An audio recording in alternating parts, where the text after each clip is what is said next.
Before we begin, breathe with me. Not the kind where you count to 4 and exhale to 6, a different kind. A breath that remembers. Inhale as if you're pulling a thread out of a dark well inside you. Hold it for a heartbeat. Feel how your chest wants to speak, to share, to burst with the thing you've realized about your life. Now exhale through your nose and imagine the thread disappearing back into the well, not because it's gone, but because some truths don't want daylight right away. They ripen in privacy. Tonight's episode is about one of those truths, the kind of insight that once you know it, you must keep your mouth shut. Not out of fear, out of respect for how fragile new knowing can be. And yes, Carl Jung would agree. Here's the arc we'll travel together. Some insights are like seeds. Spoken too soon, they get picked at by birds, trampled by feet, stolen by well-meaning gardeners who rearrange your soil. This is not superstition. It's psychology. It's how groups defend their balance, how egos regain control, how the outer world extracts a toll from anything inner that becomes visible too quickly. If you've just found a new layer of who you are, it needs shelter. We'll name what the secret actually is, why it tends to leak out of us in coffee shops and late-night texts, and how to build what Jung called a Temenos, a protected inner space where transformation is allowed to grow roots. If you're new here, welcome to Deep Psyche Lab. We unpack the depths of the mind in plain speech and careful steps. If you value this kind of exploration, subscribe and turn on notifications so you don't miss the next journey. And if you've already been walking this labyrinth with me, I'm glad you're back. Tonight will feel personal. Every deep change starts with a moment that is hard to describe to another person. You're washing a cup and suddenly you see the pattern of your relationships in the curve of the porcelain. Or you wake from a dream and a single sentence hovers in your mouth all day like a sacrament. Or someone's casual remark snaps 2 wires together in your chest and sparks. The insight lands. In Jung's language, a complex has shifted. An old knot in the psyche loosened, a new relation to the self, the deep center of the personality has tapped your shoulder. The first impulse is to share. The second impulse is to explain. And that is where many of us accidentally kill the seed. Talking is not neutral. Talking is a kind of heat. It cooks the insight before it's ready. And if you keep the flame up too long, it dries the meaning out of it. There's a reason wisdom traditions put silence at the doorway of change. A vow of silence is not a theatrical gesture. It's a design for energy conservation. A confession can be medicine, but the wrong audience turns medicine into gossip, and gossip into doubt, and doubt into you, backtracking into your old house and pretending you never had the key. Let's name the secret you're thinking about. Maybe it's this. You finally realized the persona you wear at work, the confident, always available, no problem mask, has been overexposed like a photograph left in the sun. Persona is Jung's term for the social face, the workable interface between you and the world. It's useful, but when you identify with it, when you believe the mask is your skin, you lose contact with other parts of you. An insight might be the moment you catch yourself saying yes and, for the first time, hear the quiet no underneath. That no is sacred. The impulse is to announce your boundaries to everyone. The wiser move is to practice them quietly until they become muscle memory, then speak if needed. Keep your mouth shut while your actions learn the new choreography. Or maybe your secret is softer. You've met an image in a dream, a figure that holds the opposite of your daily life, the tender core you hid to survive. Jung would call this a meeting with the anima or animus, the inner contrasexual figure that mediates between ego and the unconscious. If your world is all strategy and speed, the dream might show a patient woman smelling rain, and if your world is all patient waiting, the dream might bring a decisive young man who walks across a room and lights a lamp. The temptation is to post about it, to tell a friend who will either make a joke or turn it into a plan. Yet images need to be drawn, written, walked with. To talk too soon is to freeze an image into an opinion. Better to carry it like a smooth stone in your pocket for a month and let it thumbprint your days. Why is silence so hard when we're excited? Because the ego is an applause-seeking animal. It wants confirmation that it's on the right track. It wants to outsource the risk of change to other people's approval. When you share a newborn insight, you're basically asking the village to raise your child before you've even named it. The village has its own moods. If the village is anxious that day, it will look at your newborn and say, "Are you sure?" If the village is cynical, it will shrug and say, "Seen it before." If the village is jealous, it will laugh and say, Must be nice. This has nothing to do with your truth and everything to do with group homeostasis, the built-in pressure any group has to keep things familiar. In systems language, a family system, a workplace, a friend circle, even a city has a field that resists sudden movements. Share too soon, and that field closes around you like cold hands. There's another danger: inflation. Jung used that word to describe what happens when the ego identifies with something larger than itself, usually a powerful archetypal force, and swells with borrowed light. The insight arrives with a numinous charge, a sacred feeling, and the ego mistakes that feeling for personal greatness. Suddenly we're telling everyone about our rebirth because we want to keep feeling big. But growth is smaller than that. It's specific. It shows up as a single unglamorous act performed differently on a Tuesday morning. To keep your mouth shut is to keep your feet on the ground while the sky inside you moves. There is a moment in change that I call the hinge hour.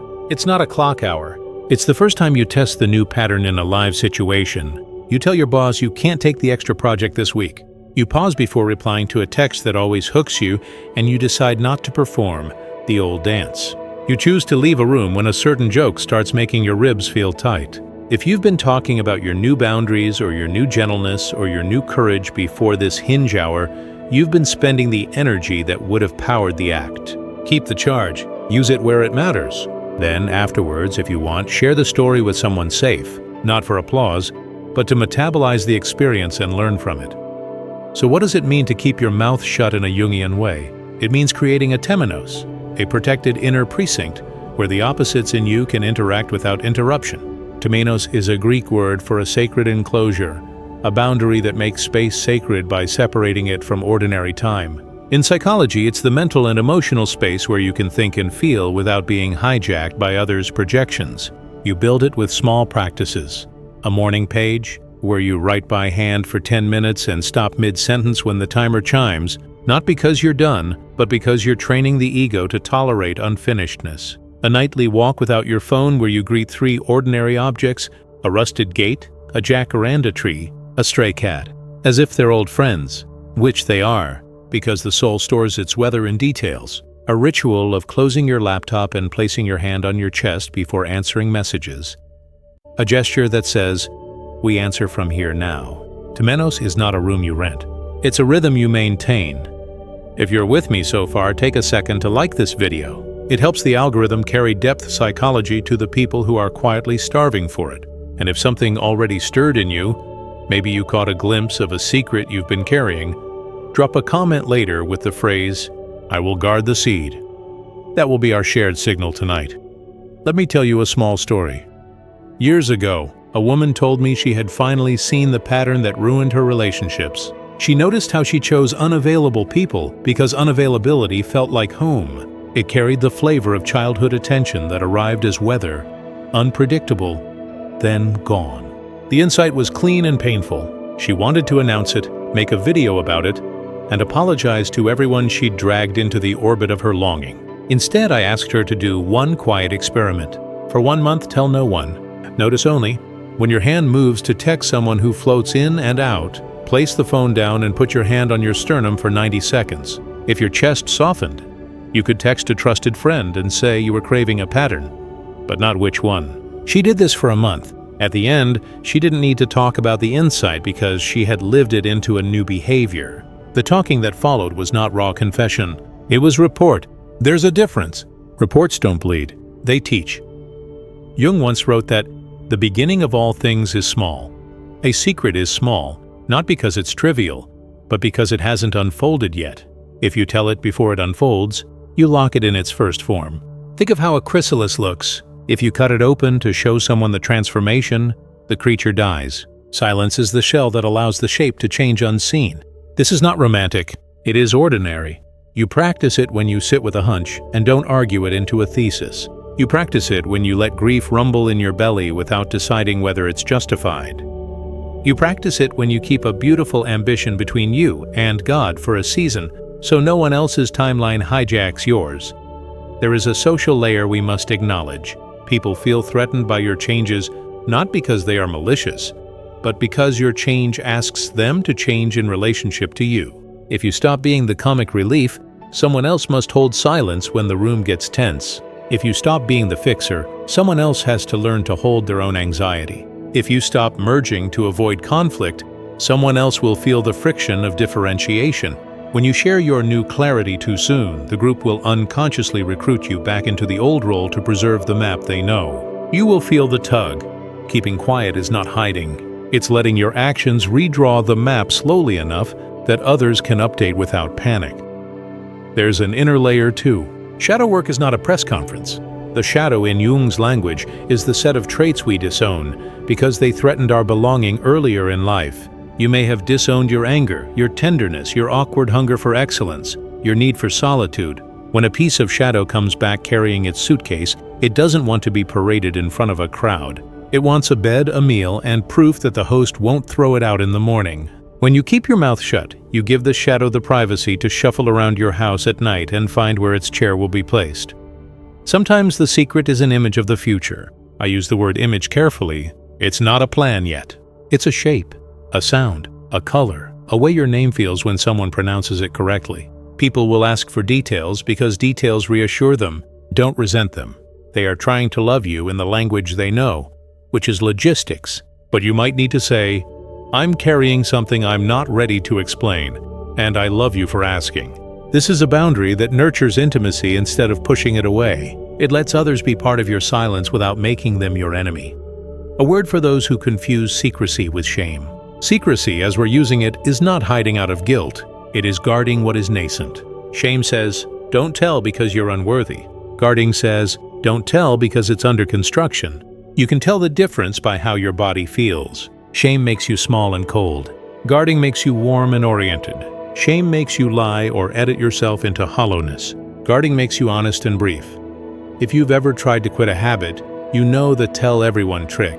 Some research shows that public commitment can increase follow-through, but it depends on the psyche in question and the culture around you. If your ego feeds on applause, public declarations satisfy the same appetite as the habit does. You get the chemical reward in advance and the act becomes less necessary. Psychology is personal. One person thrives on public accountability. Another performs sobriety and stays drunk in secret.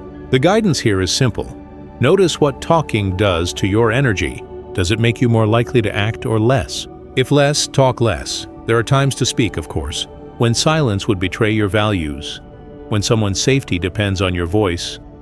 When the truth has matured into the kind of clarity that can withstand disagreement, then speaking is service. But most of us speak at the wrong times for the wrong reasons. We speak to purchase reassurance. We speak to preempt loneliness. We speak to negotiate with the unknown. Keep your mouth shut until your spine knows what your tongue will later say. The voice that emerges from the spine, not the throat, has a different timbre. People hear it and do not argue even when they disagree because the tone says, this is not a performance. It is a reality. Jung spoke of an antiodromia, the way a thing turns into its opposite when pushed to its extreme. Your eagerness to be understood can become a form of self-erasure. Your love of honesty can become exhibitionism. Your hunger for connection can become a refusal to be alone, which is a refusal to develop a self that is worth connecting with. The remedy is modesty. Not the performative kind that advertises itself, but the quiet kind that doesn't claim more than it has earned. When a new truth visits you, it is a guest. Let it borrow your room and sleep. Do not make it do chores before breakfast.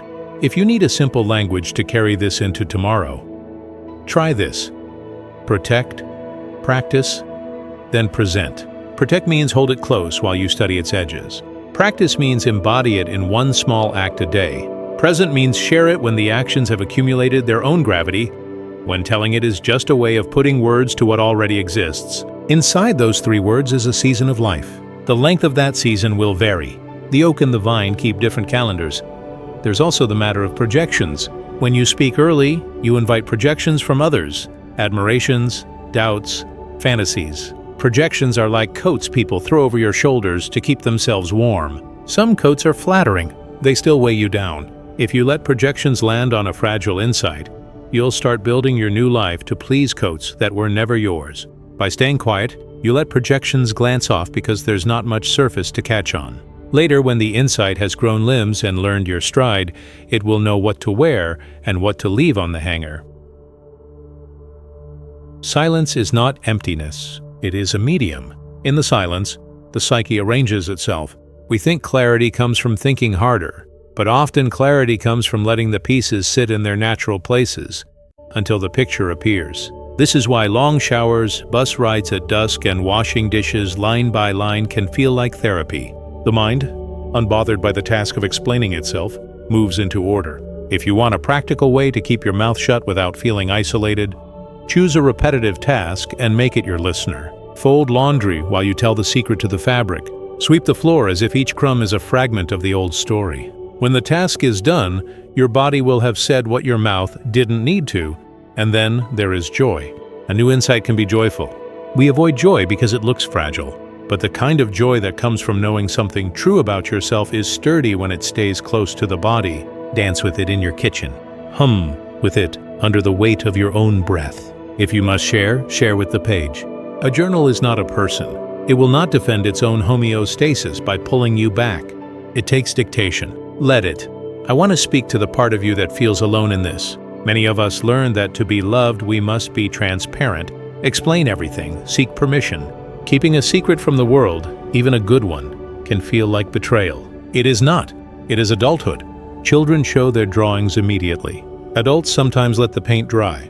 If you were taught that silence equals danger because silence in your childhood meant disconnection, then of course your nervous system trembles when you withhold. You can soothe it.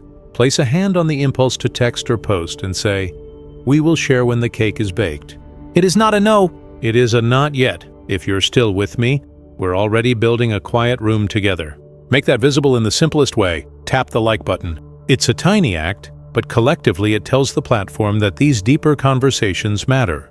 And if you plan to practice this discipline, this week of guarding what's growing, write the words, "I will," guard the seed in the comments so I know who's walking this with me. There is a paradox I want to leave, hanging from the ceiling like a lantern. Secrets held too tightly become prisons. Secrets held with care become gardens. How do you tell the difference? A prison isolates you from your own feelings and from honest connection. A garden invites you to spend time, to tend, to be visited by those who can kneel in the dirt with you without stepping on the sprouts. Find one person who can do that. Maybe it's a therapist, a wise aunt, a friend who doesn't need you to be entertaining.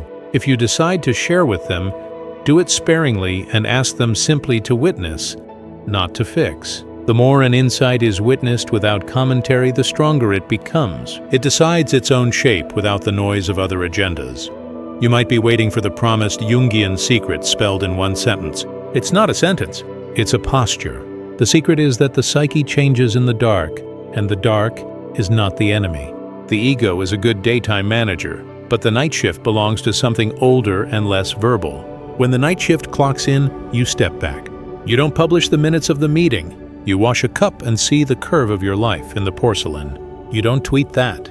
You rinse the cup and put it on the rack with a new tenderness, because the one who uses that cup tomorrow is also the one who is changing.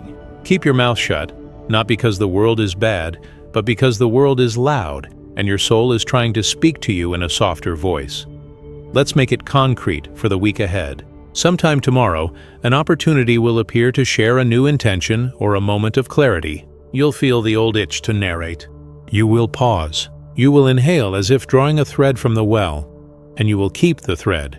Then you will do one small act in alignment with what you know. You will go to bed with that act inside your bones instead of inside other people's opinions, and on the next day, you will do it again. Weeks from now, when someone notices, because they will, you will be able to speak without defending, because your life will be doing the talking. There is always a risk that silence will be misread. People might think you're distant, or arrogant, or hiding something harmful. You can soften the edges by naming the frame without offering the content. Try saying, "I'm making a change and I'm not ready to detail it yet, but I want you to know I care about this relationship while I figure it out." This is not secrecy for power. It's privacy for growth. You'll feel your nervous system unclench when you give yourself permission to be incomplete in public. In the language of alchemy that Jung loved, transformation moves through stages that cannot be rushed. The nigredo, the blackening. The albedo, the whitening. The rubedo, the reddening. We want to skip to rubedo, the glowing outcome. But in the blackening, we don't talk clearly because things are not clear. In the whitening, we learn to live with ambiguity. Only after both does the red arrive, and then our speech has heat, because it comes from having been cooked by life. Your silence honors the sequence. Your silence lets the metals in you change state. We've traveled a long way together in this episode. If one paragraph met you right where you are, nurse it. Let it follow you into your errands and your late-night scrolling, and your Monday morning reply all. If you feel a signature thought rising, something like, "This is mine," ground it with a physical gesture. Touch the doorframe when you leave your room as if sealing a pact. Trace a small circle on your wrist with your thumb and imagine drawing a boundary there, a reminder that some knowledge is skin close and not for display. A gentle reminder before we close. This channel is educational and not a substitute for therapy. If your changes bring up pain that feels bigger than you, seek a professional companion for the road. If tonight gave you something you can use, like the video so the world's noise doesn't drown out this quiet conversation, subscribe to Deep Psyche Lab for more deep mind stories and practical wisdom. Tap the bell so the next episode finds you when it's ready. And tell me in the comments, "I will guard the seed," along with one sentence about where in your life you'll practice this. Work, love, art, or the way you treat your own body.